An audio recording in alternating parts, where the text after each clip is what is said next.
jaký jsou náklady na prsní Viagru. Čili za pár let tady bude spousta lidí, kteří budou mít, jak tam píšou.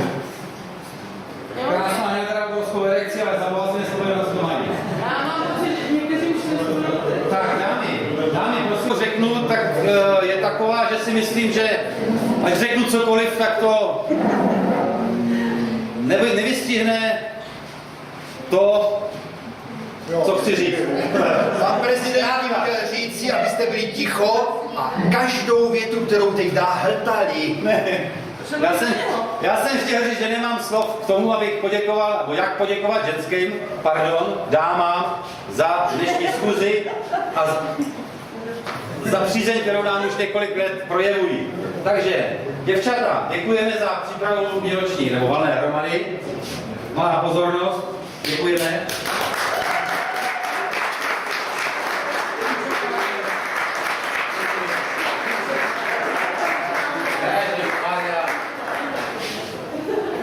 Děkujeme za to, že se o nás už několik nestaráte. Děkuji.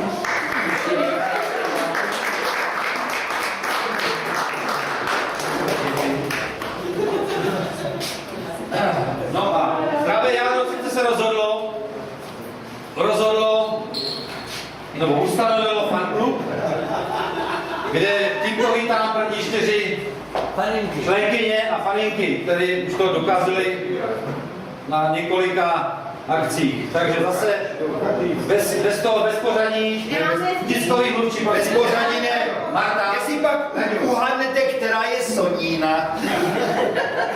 A máme si to dát na polítěla, ne? Martička. Děkuji. No, tak. Holky, kdo se nestydíte, ukažte kozy. Sebe to ale sluší, Martička.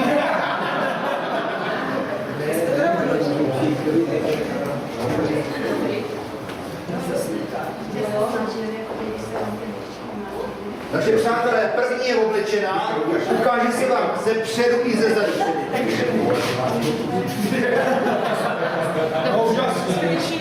Tak, ze zadu.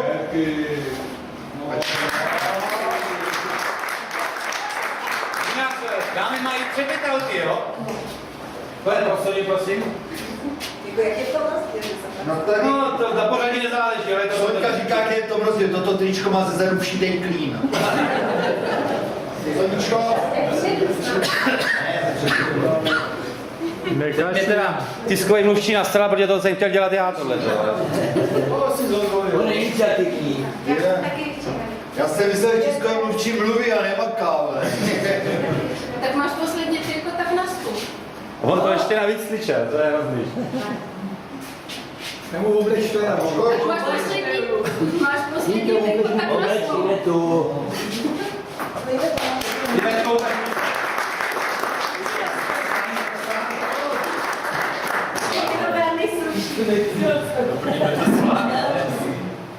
Jak říkají ty Větnamci, šuší.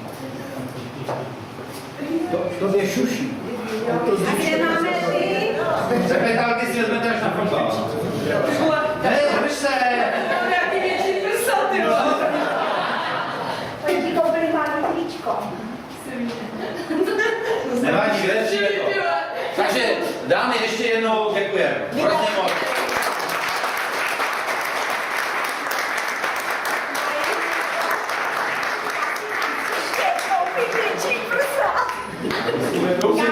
Já mám trauma. Přišel doktor. Mluvčí se dívá. Já